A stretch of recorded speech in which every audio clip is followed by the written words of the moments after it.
एक तरफ योगी ने जीत के लिए प्लान डी बनाया है, तो वहीं 2027 चुनाव के लिए ताबड़तोड़ रैलियां भी कर रहे हैं। दूसरी तरफ विपक्षी खेमे के नेता जनसभाओं से दूर है और यही योगी का मास्टर स्ट्रोक है।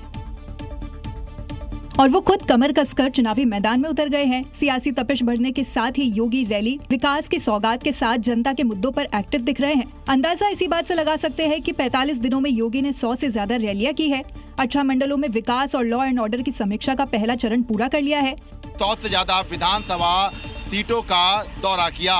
इस दौरान 18 मंडल की समीक्षा के दौरान चुनावी धार तेज की है। लेकिन विपक्षी खेमा चुनावी मैदान से दूर दिखाई पड़ रहा है। इसका अंदाजा इसी बात से लगा सकते हैं कि विपक्ष ने बीते 4 महीने में कोई बड़ी रैली नहीं की।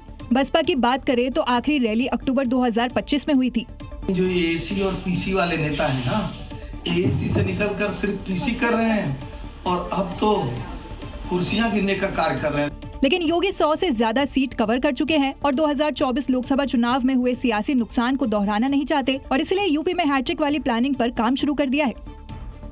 उत्तर प्रदेश में अवैध निर्माण और अतिक्रमण के खिलाफ कार्रवाई लगातार जारी है। आगरा से लेकर नोएडा तक अलग अलग इलाकों में पीले पंजे की गरज सुनाई दी। दोनों जगह पर अवैध निर्माणों को ध्वस्त कर दिया गया। बुलडोजर जेसीबी ने मिलकर अवैध निर्माण की ईंट से ईंट बजा दी। 2 बड़े शहरों में पीला पंजा गरजता दिखाई दे रहा है।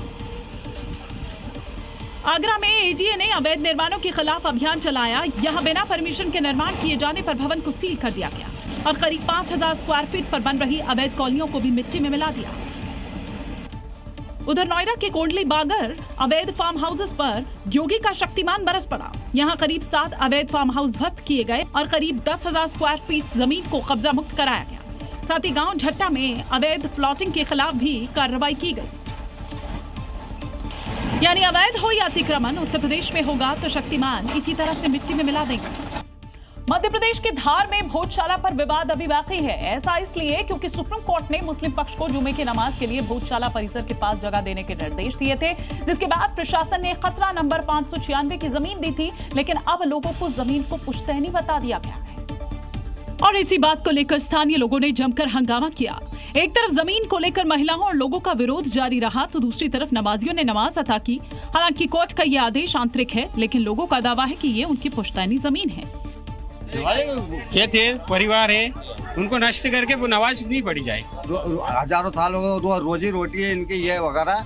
इनको जो खुली जगह है उधर कहीं दो। लेडीज बहू बैठी रहती है, रात को कल को आए नमाज पढ़ना आए, क्या मालूम मारे करे पत्थर फेंके। ये बच्चे और लड़कियों ने हमारी जाएगी का यहाँ पे सब। कल से मेरे बच्चों को कोई उठा ले जाएगा, मेरी छोटी छोटी गुड़िया को कौन जिम्मेदार रहेगा? सरकार रहेगी इसमें जिम्मेदार। लेकिन विरोध के बीच प्रशासन और पुलिस की मौजूदगी में नमाजियों ने नमाज अता की। प्रशासन का कहना है कि कोर्ट के अंतरिम आदेश पर इस जगह पर नमाज पढ़ी है। और आज बड़ी शांतिपूर्वक तरीके से लगभग हमारे 200 या 150 हमारे मुस्लिम भाइयों ने यहाँ पर नमाज अता की और बहुत शांतिपूर्वक तरीके से। माननीय सूरज चलाने में भी अंतिम आदेश नहीं हुआ है, लेकिन अंतरिम आदेश था उसके अधीन था। इस जुम्मा तो नमाज हो गई, लेकिन देखना होगा कि अगली बार क्या होता है।